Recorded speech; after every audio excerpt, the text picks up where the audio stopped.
U poslednjih 5 godina, prema zvaničnim podacima, u saobraćajnim nesrećama u Srbiji poginula su 63 deteta. Od toga više od 30 u automobilu, zato što nisu bili u sedištu, nisu bili vezani ili je auto sedište korišćeno na pogrešan način. To nije greška deteta, to je greška roditelja. Taj problem je imala i Švedska, ali 90. godina. I prepoznali su da 1/3 roditelja ili nije koristila pojas, ili nije koristila sedište, ili pojas i sedište nisu korišćeni na ispravan način. Danas Švedska ima procenat upotrebe sedišta i pojasa između 95 i 97% i danas u Švedskoj nema poginule dece. U Srbiji od 69% roditelja koji u automobilu imaju dečije autosedište, čak 90% ih koristi nepropisno i decu vozi nepravilno. Glava i stomak su najranjiviji delovi tela, zato treba da budu najzaštićeniji.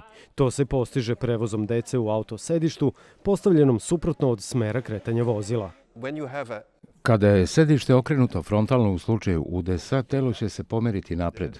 Tada je opterećenje na leđima i vratu, a tu je rizik od udarca glavom, što izaziva ozbiljne povrede. Kada okrenete sedište suprotno, dete će prilikom udesa biti ugurano u sedište, a stres ublažen jer je raspoređen na celo telo.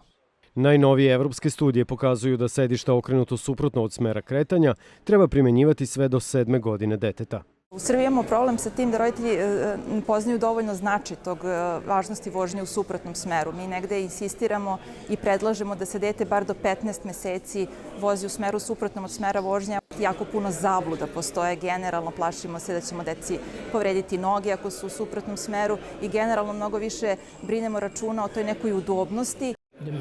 Ne treba tražiti razloge. Glavna prednost je da je dete živo. To je velika razlika u odnosu na pogrešno postavljeno ili uopšte nevezano dete. Moramo nastaviti da informišemo, učimo roditelje da pojas i sedište koriste ispravno. Na Švedskom institutu za proveru kvaliteta norveška kompanija testirala je dečije autosedište sa aluminijumskim ojačanjem.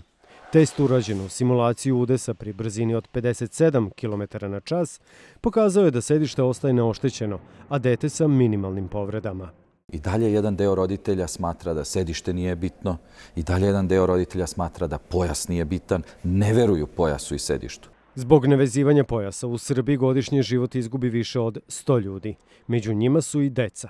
Kazna za nekorišćenje autosedišta je 5.000 dinara, dok kazne zbog držanja deteta u krilu tokom vožnje ili prevoženja na mestu koje nije predviđeno za sedenje, poput traktora, idu i do 120.000 dinara ili minimum 15 dana zatvora. 60. godina prošlog veka Švedska je prvi put upotrebila dečije autosedište suprotno od pravca kretanja vozila. Pola veka kasnije, danas ona je jedna od najsigurnijih zemalja kada je u pitanju bezbednost dece na putevima. Za Dnevnik iz Švedske, Zoran Slepčević.